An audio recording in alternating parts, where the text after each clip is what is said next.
اب دوستان گرامی قدر میں نیکی کی تھوڑی تعریف کروں گا اور تعریف بھی تاجدار رحمت کی زبانی کروں گا۔ عزیزان محتشم، میرے اور آپ کے آقا جانی صلی اللہ علیہ وآلہ وسلم ارشاد فرماتے ہیں نیکی کیا ہے۔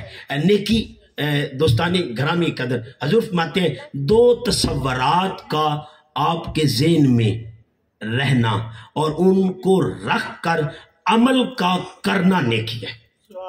آپ نعت خوانی کریں، میں تقریر کر رہا ہوں، خطاب کروں، واعظ و نصیحت کروں، لوگوں سے کلام کروں، تو دو تصورات میں اگر عام بات بھی ہو جائے، آپ گپ شپ بھی لگا رہے ہوں، عام باتیں کر رہے ہوں، کاروبار کی باتیں کر رہے ہوں، لیکن ان دو تصورات میں رہ کر آپ اگر کام کرتے ہیں، کوئی بھی کام کرتے ہیں، لیکن آپ کے ذہن میں یہ تصور رہنے چاہیے۔ اگر ان میں سے ایک تصور پر بھی آپ کام کر رہے ہیں تو اس کو نیکی کہا ہے۔ پہلا تصور حضور فرماتے ہیں صلی اللہ علیہ وآلہ وسلم کہ تم اسے دیکھ رہے ہو، تم اسے دیکھ رہے ہو۔ اگر یہ نہ بن پائے تو پھر یہ تصور کر لو کہ وہ تجھے دیکھ رہا ہے۔ وہ کہاں دیکھ رہا ہے، کہاں دیکھ رہا ہے؟ سورہ لقمان میں، اب میں تھوڑا دیکھنے کی بات کر رہا ہوں، کہاں دیکھ رہا ہے؟ سورہ لقمان یہ قرآن کا 31واں سورہ ہے اور اس کی آیت نمبر 34، یہ آخری آیت ہے، اس کی ٹوٹل آیتیں 34 ہیں، یہ آخری آیت ہے۔ تو دوستان گرامی قدر اللہ کہاں دیکھ رہا ہے؟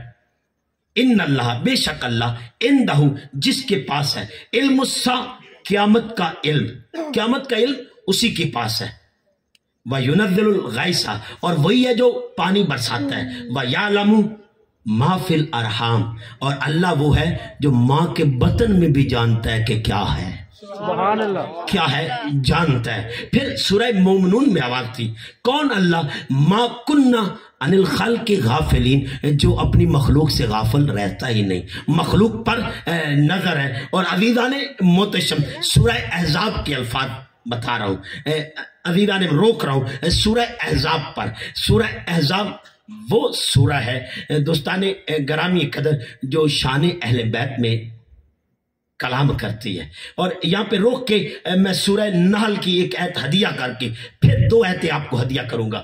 عزیزان محتشم ذہن نشین کر لے، سورہ نحل یہ قرآن کا 16واں سورہ ہے اور اس کی آیت نمبر 68 اور 69 کے الفاظ پڑھ رہا ہوں۔ اللہ کہتے ہیں وَأَوْحَى رَبُّكَ إِلَى النَّحْلِ، تیرے رب نے وحی کی مکھی کی طرف، مکھی کی طرف تیرے رب نے وحی کی، شہد کی مکھی کی طرف، ان اتخذی، کہ تو بنا، من الجبال، پہاڑوں پر، بیوتا، گھر، پہاڑوں پر اپنے گھر بنا، وَمِنَ الشَّجَرِ، اور درختوں پر بنا، وَمِمَّا يَعْرِشُونَ، اور اونچی اونچی جگہوں پر اپنے گھر بنا، ثم کلی من کل الثمرات، اور ہر قسم کے پھل اور پھول کھا۔ اب تجھ پر قدغن نہیں، پابندی نہیں، قید نہیں کہ یہ کھا یہ نہ کھا، گینڈا کھا گلاب نہ کھا، گلاب کھا چنبیلی نہ کھا، چنبیلی کھا کمل نہ کھا، ہر ایک پھل ہر ایک پھول تو کھا۔ اب ہوگا کیا؟ لیکن اللہ ایک وصیت کر رہا ہے اسے، فصل کی سوبولا ربی کی زولولا، پس اپنے رب کے متعین کردہ راستے پر چل، جو اس تیرے لیے متعین کیا، مقرر کیا، اس پر چل۔ اب ہوگا کیا؟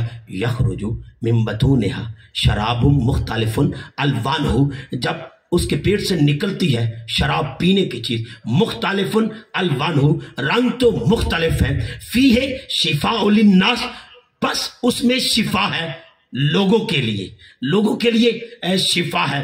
دوستان گرامی قدر اب روک رہا ہوں، اللہ کہہ رہا ہے اس میں لوگوں کے لیے شفا ہے۔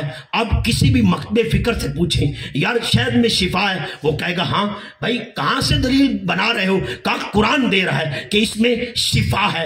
اب قرآن دلیل دے، شفا، سنی کہے شہد میں شفا، شیعہ کہے شہد میں شفا، دیوبندی کہے شہد میں شفا، چکڑالوی کہے شہد میں شفا، نیچری کہے شہد میں شفا، اہل حدیث کہے شہد میں شفا، ہر مکتب فکر کا بندہ پکار اٹھے شہد میں شفا۔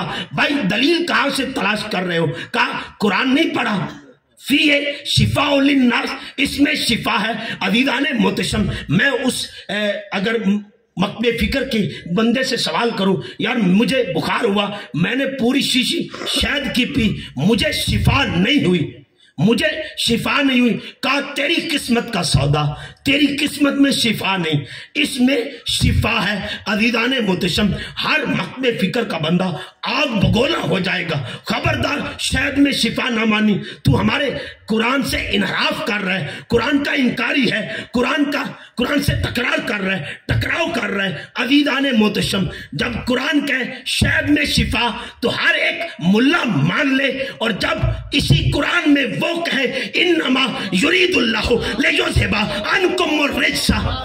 سبحان اللہ،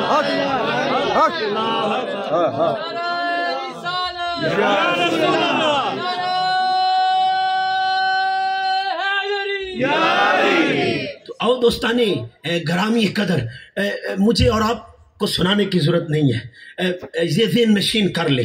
اب جب اللہ قرآن میں کہے کہ ہر قسم کی رجس ان سے دور کر دی ہے، تو کوئی اٹھ کے کہے عزیزان محتشم اب اس سے تکرار نہ کرو، اپنے رب کی طرف لوٹ آؤ کہ رب کیا کہتا ہے. آؤ عزیزان محتشم، اس سے ہمارا کوئی جھگڑا نہیں، یہ قسمت کے سودے ہیں. کوئی شاید میں شفا مانے نہ مانے، اس کو شفا ہو یا نہ ہو، یہ اس کی قسمت، اس کو مبارک، ہماری قسمت ہمیں مبارک. آؤ عزیزان محتشم، ذہن نشین کر لے.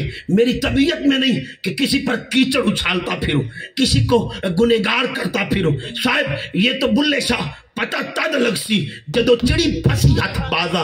بس امام شافی کے اس عقیدے کو پیش کر رہا ہوں. امام شافی فرماتے ہیں کہ روز محشر اگر میں بخشا گیا تو میرے نامہ اعمال کی وجہ سے بخشش نہیں ہونی، پھر کس کی وجہ سے؟ اب امام فقہ ہیں اور حدیث پر کام کیا، تفسیر پر کام کرنے والے حضرت امام شافی فرماتے ہیں میرے اگر نامہ اعمال دانے ہاتھ میں ہوئے تو اس کی ایک ہی وجہ ہوگی، وہ اہل بیت محمد کی محبت ہو. سبحان اللہ. آؤ عزیزان محتشم، بس روک رہا ہوں، اب ذہن نشین کر لے.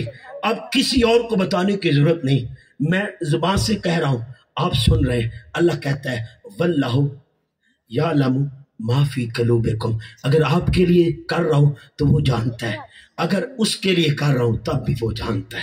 اگر میری تقریر اور میرا خطاب آپ کے لیے ہے تب بھی وہ جانتا ہے، اور اگر آپ کو دکھلا کے کر رہا ہوں تب بھی وہ جانتا ہے، اور اگر اس کے لیے کر رہا ہوں تب بھی وہ جانتا ہے. وہ تو میرے دل کے حال جانتا ہے، دل کے ارادے کو جانتا ہے، وہ تو یہاں نظر جمائے ہوئے ہے. آؤ عزیزان محتشم، وہ ماں کے پیٹ میں دیکھ رہا ہے، ماں کے پیٹ میں دیکھ رہا ہے. سورہ مومنون کے الفاظ ہیں وَلَقَدْ خَلَقْنَا الْإِنسَانَ مِنْ سُلَالَةٍ مِنْ طِينٍ، کہ انسان کو میں نے بچتی ہوئی مٹی کے جوڑ سے پیدا کیا.